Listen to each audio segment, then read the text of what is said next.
As is the new Titans head football coach, Robert Saleh, in studio. Coach, what's up? How are you? What's up, guys? Appreciate you having me. I love that you came in. I know it's a busy day, man, so it means a lot to us, but also people listening to get to know you a little bit better. And happy birthday on the front end. Coming up on Saturday, I read. Yeah, it's Saturday. You know, it's my 14-year-old's birthday today. I got my 9-year-old's birthday tomorrow, and then I'm Saturday. Oh, busy week. Back to back. How does Mama keep up with all these birthdays? Mama, she's got a place in heaven. I love it. So you've been in Nashville much? What do you know about Music City? You know what? On full disclosure, I know nothing. Except That's for a good place to be, though, right? But we're excited to get to see it. I mean, I don't know if I've spoken to a person yet that hadn't said anything good about this place, and so we're excited. My kids are excited to get out here, get to school, and all that good stuff. That's always a hard piece of this, right? Like managing the logistics of, I mean, you're taking this big job and you've got this huge interview and everything happens so fast, but getting everybody moved and all that, that's a piece that people don't think about sometimes. No, for sure. But you know what? We got a sign in our house. It says home is where football takes us, and it's kind of got a little deal of every place we've been. So my kids are, again, my wife, she's done such a good job with those kids, and they cannot wait for the next challenge. So why did football take you here? What was it about the Titans? You know, I'll be honest, like, shamefully, I've done as much research on this organization and the people within the organization as I'm sure they did on me. And, you know, I've always been a big believer that people win championships. People are who succeed in life. And the people in this building, to a person, to everyone I spoke to, the people in this building are exactly what I'm looking for with regards to wanting to align myself with and the type of person, the type of people I'm trying to align with, and these are the type of people that win championships year over year. So it was exciting to go through this the whole interview process, but like I said, it's the people that drew me closer to this organization. So we love Borgonzi. Borgonzi, that's what we call it. We feel like we have to say is that you've got nicknames for everybody. Every time we say his name, it's Borgonzi, yes. So from an ownership standpoint, though, and I argue with people, every day on this show, I feel like Miss Amy gets a bad rap nationally, maybe, and maybe that's a quick trigger or doesn't give, coaches or people time or whatever. I'm just curious because you talk so much about people and relationships and how important it is. What was your conversation like with Miss Amy, and what stood out to you about her as an owner? You know what? I see better than I hear. Right. And there's a lot of words that people can say. At the end of the day, you still got to see it. And what I could tell you with Miss Amy, first off, people love her. People in the football world love her. And when you look at what she's doing with regard to the organization, the amount of resources from the stadium to inside the building to marketing to the amount of resources she is pouring into this football team, it's all I needed to see.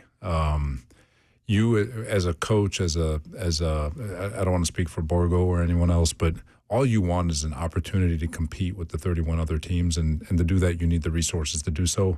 And she's putting everything she's got into this team, and she's going to give us every opportunity to win. And like I said, she's putting her money where her mouth is, and I'll say it again, I see better than I hear, and she's doing that. Titans head coach Robert Saleh in studio. Well, Coach, there's no need in us playing around or, wasting time. We're going to get straight to it. Get your feet up, put them up on the couch. We got something called the Boom Boom Room. Now, the Boom Boom Room is a room you go in, the door's locked behind us. It's just us two talking. Like, the cameras, none of this even matters, even though we're using it, Have you been warned about the Boom Boom Room? I was told about the Boom Boom Room, but okay. It didn't come with a description. Okay. Well, here it is. When the door's locked behind you, the only way you get out is if you answer a series of questions truthfully to the best of your ability. I am the judge of that. If not, then you go down in the attic, in the basement with the lost souls, too hot to the car, that's all you get. And you get to fight over that. Do you agree to these terms? Absolutely. Let's roll. Lock the door, Zelf. Let's go. Uh-oh. Okay. Yeah, we ready. Slay's taking off the sweatshirt, baby. Right here. Let's go, man. All right, here we go, baby. Coach Robert Saleh, walking in the Boom Boom Room. First and foremost, give me a nickname. For me? For you, absolutely. Depends on who you're talking to. Okay, man. well, you're talking to me So, and the people here in the Titans Nation. You know, my most Middle Eastern friends call me by my most whitest name, which is Bob. my most whitest friends, which I grew up with up in Northern Michigan University, call my Middle Eastern name, which is Jalel. So, you know, that's about it. All right, so in here we're going to call you Bob. I want to be the homie, so I'm going to call you Bob. Let's go, All Bob, right. man. Bob, we had ice storm. There's a lot of people without power, a lot of people stranded in them homes right now. You're in your home. You cannot get out for 1 week. You got to have one album, you got to have one movie, and you get one wish. And the wish cannot consist of all of the ice melting and you get out of your house. And after the week is up, that wish is done. So you can say, I want to be a billionaire, but at the end of the week, you're back to wherever you were. Damn, so this is tough. this is the boom boom room, man. I know. Here So we go. So the first one being the album? Being the album. What's the album you're going to listen to that whole week now? I'm going to go with Tupac's Greatest Hits. Yes. Yes. We actually have Tupac Tuesdays on the show. Do you really? Yeah, we do. Tupac, OG. Okay. Against the world, baby. Your movie. Movie, I'm going to go Gladiator. Man, are you not entertained? I love That's it. a hell of a movie. And then what was the last one? The one wish that you have for that 1 week in your house is done when the week is over. It's going to sound cheesy, but the health and joy of my family. That's perfect. So that's it. That's absolutely perfect. All right, here we go. You got a dinner that you're having. You get to have 4 people, dead or alive, at that dinner, and tell me who the 4 people are and what's their purpose. For example, if I was having it, I would have Dave Chappelle there for the breaking the ice and the entertainment value he can bring to the dinner. What's the 4 people and why? Oh, man. Well, shoot, man. It's going to be my mom. Okay. I'm going to have my dad there. Love it. And my wife's definitely going to be there. Okay. That 4th one, though, who's going to get to the seat? Shit.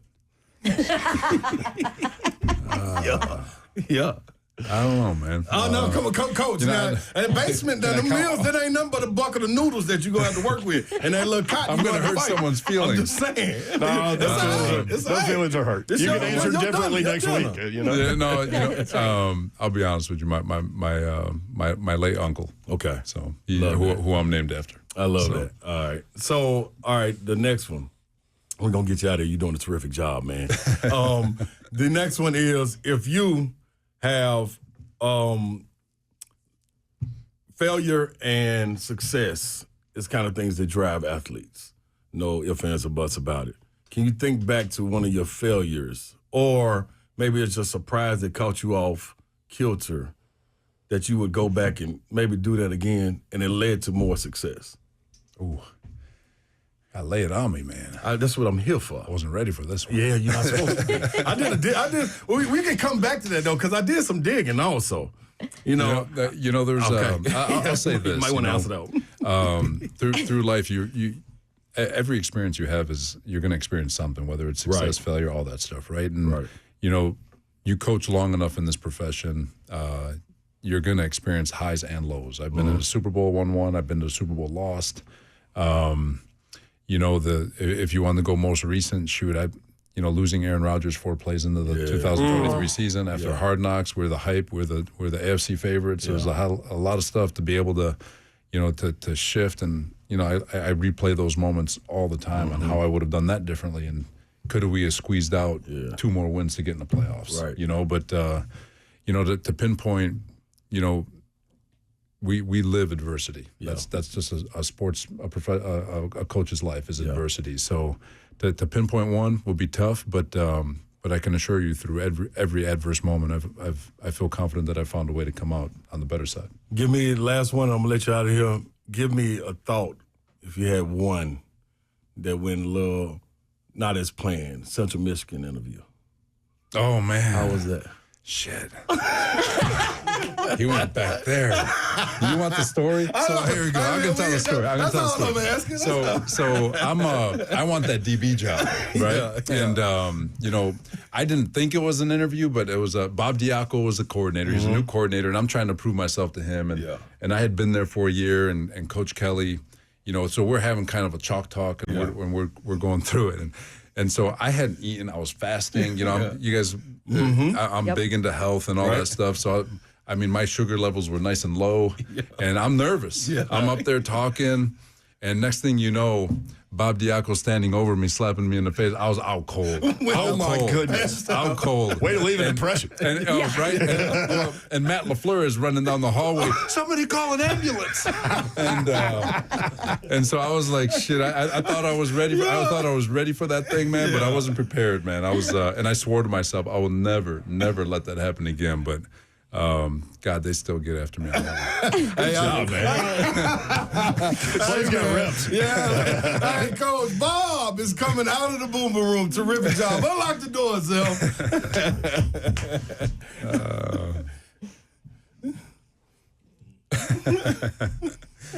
Oh, man. Hoorah. Coach Saleh Coach. with us in studio. At what point in your life did you know, like, I want to be a football coach? You know, I was born into a football family. Now, we didn't have any professional athletes, but you know, I've got 20 aunts and uncles, over 80 first cousins. So we're and a vast majority of them are in the city of Dearborn, Michigan. Okay. And my high school, Fortson High School, which I'm very proud of, had a Saleh on the football team from 1960 till 1997. There was always a Saleh. My dad was the first. I was the last. Wow. And you know, so football is just part of our DNA. So once I was done coaching or playing, and I knew I wasn't going to get to that next level, I was working at Comerica Bank World Headquarters. There's a story I won't get too deep into with regard to 9/11 and my brother, but cubicle wasn't for me, man. I just had a desire to go to bed wondering, you know, it was hard for me going to bed wondering who won. Yeah. You know? Yeah. That competitive spirit, that desire to compete against others was strong, and I gave up a good little six-figure salary to go make about $600 a month at Michigan State University. Wow. And the rest is history. So that's the moment when your brother walked out of the building? You know what? You kinda decided? It was a buildup, right? So, like, my brother goes through his experience. It was hard. You know, if I ever wanted to see what my mother looked like if she lost one of us, that was the moment. But just reflecting on through tragedy, it's unfortunate because through tragedy, I was able to find grace, and not everyone can say that. But through that experience, it was a buildup, and it built up to that Super Bowl. It was Patriots-Rams.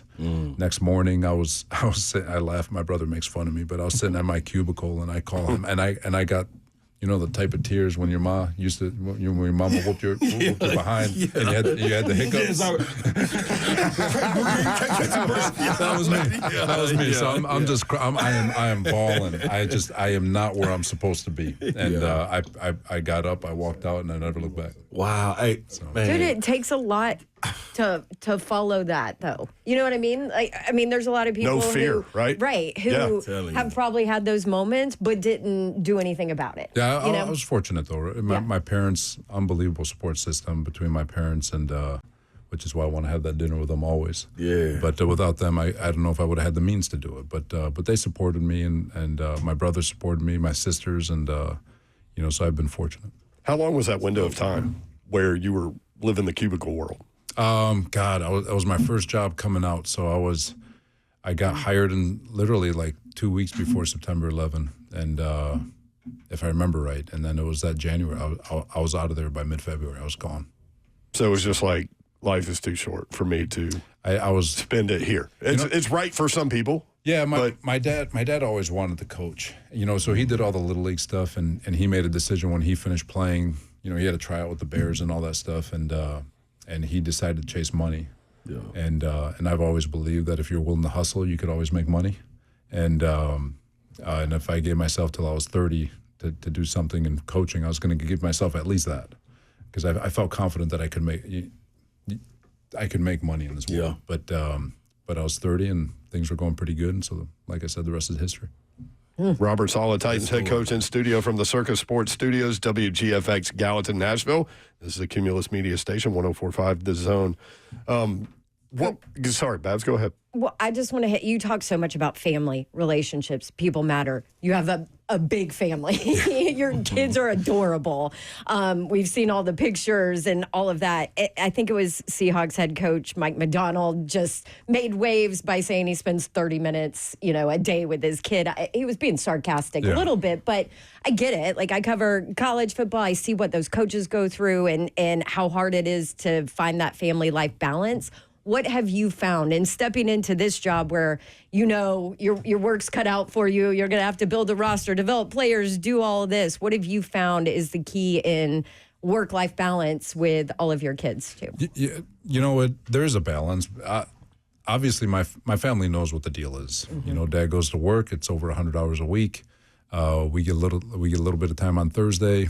A little bit of time on Friday, although Friday's my date night with my wife, so they get a little bit of time before we go out, and then obviously Saturday, Sunday. So football season. But I do my best. I try to get to all their games, and you try to balance it during the off season. I am an avid golfer, and so a lot of times I will just grab one kid for 9 holes after work, and they all get their turn. So just get a little personal time. But there's things I try to do. I'm not perfect by any means, and I wish I could do more. But thankfully, my wife is, like I said, she's a rock star. So she keeps us all balanced. Okay, the boys tell me that this is like them asking me my age, but handicap?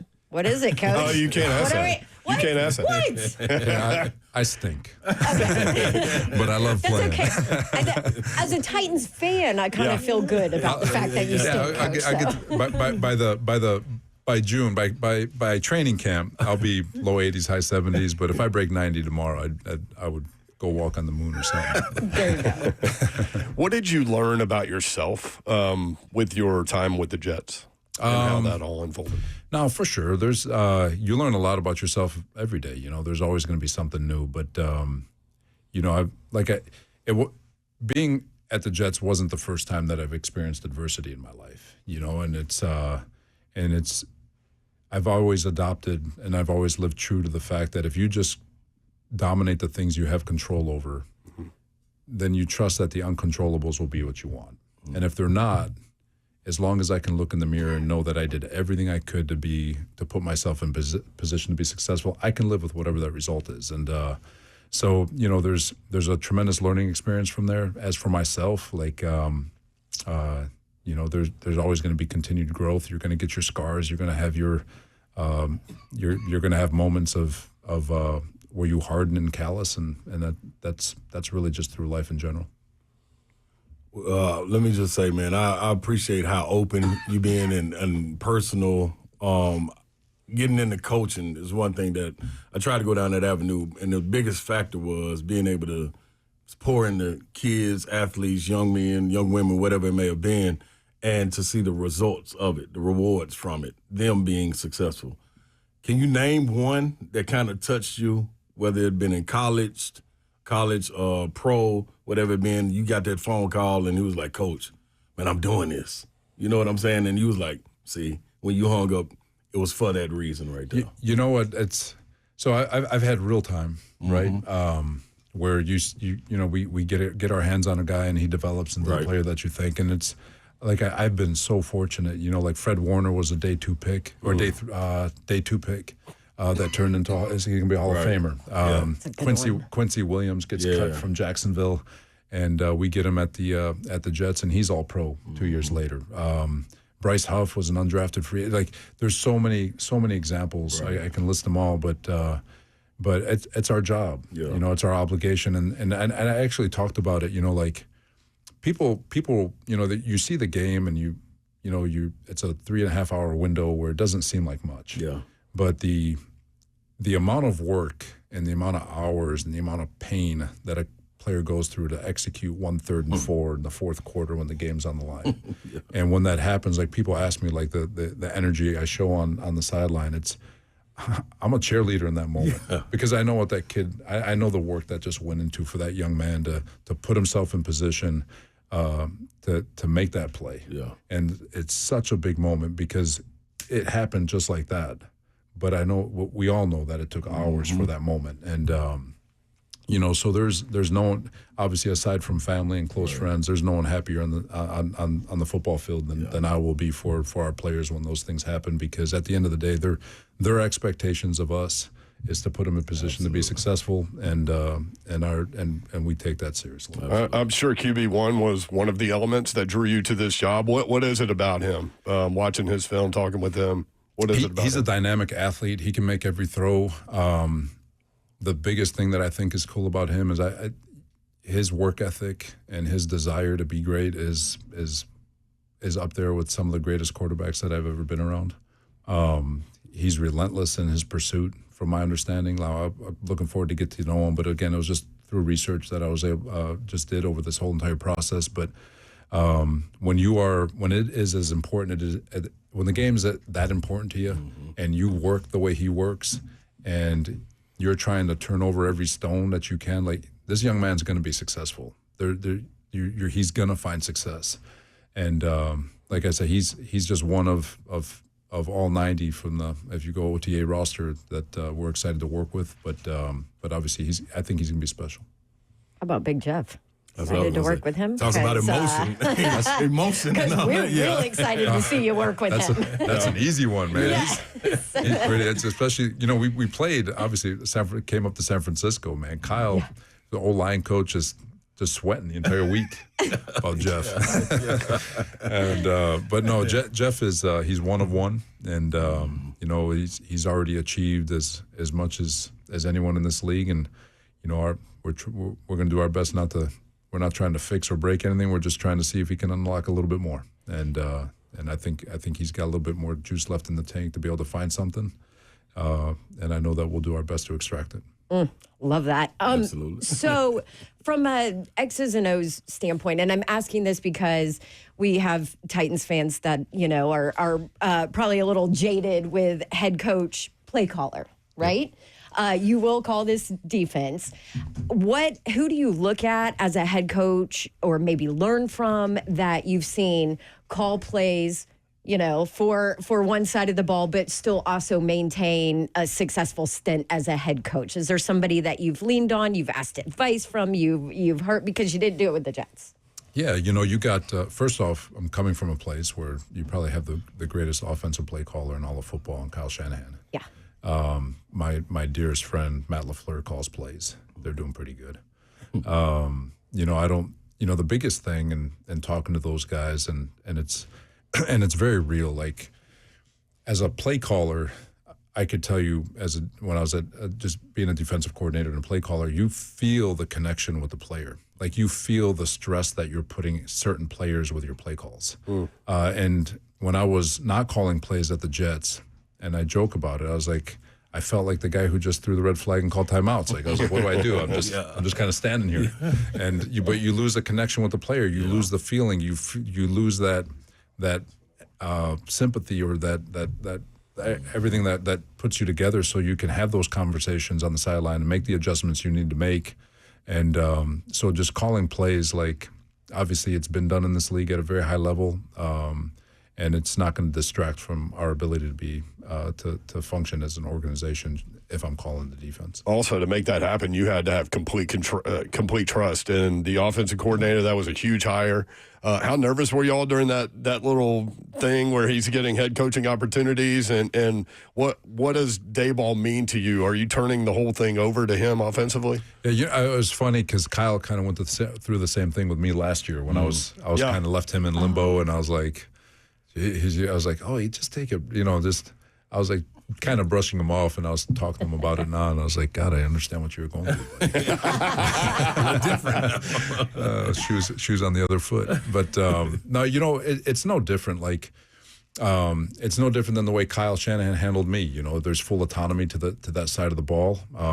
He's the expert on offense, and I'm going to lean on him to be that. It's his system.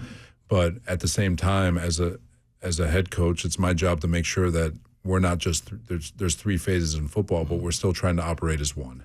So what needs to happen during the week, both in offense, defense, and special teams, to make sure that we're doing what we need to win? What type of style we need to play, whether it's whatever it might be from a game plan standpoint, just making sure that we're all on the same page on what we're asking out of our players. and formulating a game plan that puts us in a position to be successful. So what's up next for you? Next couple days. You guys reconvene Monday, right? So staff reports Monday. Yeah. There's a laundry list of things to do, right? We got to get our schemes together, our teach tapes. We got free agents. We got to evaluate the roster, build profile tapes for Borgo and his staff to understand what we ask out of our players and how we teach. So there's a lot of things to go on. The draft is coming, so there's going to be a lot of weekends, a lot of nights, but shoot, man, we play a kids game at a King's Ransom, man. We're blessed to do this, so everyone should be excited about it. Fast and violent, man. Yeah. Fast and violent. I love that. Damn right. You'll be able to feel us from your couch. I like that too. That's it. So who are you taking it for? You got that down? I have no clue. Hey man, thanks for coming in. We really appreciate it. Great to meet you, and appreciate the openness and all that. And we'll see you soon. I can't wait, man. Appreciate you guys. And you survived the boom boom room. Yeah. You ought to feel job, good Coach. about yourself. I appreciate you. There he is, tight head coach Robert Saleh. We'll be back 3HL 104.5 The Zone.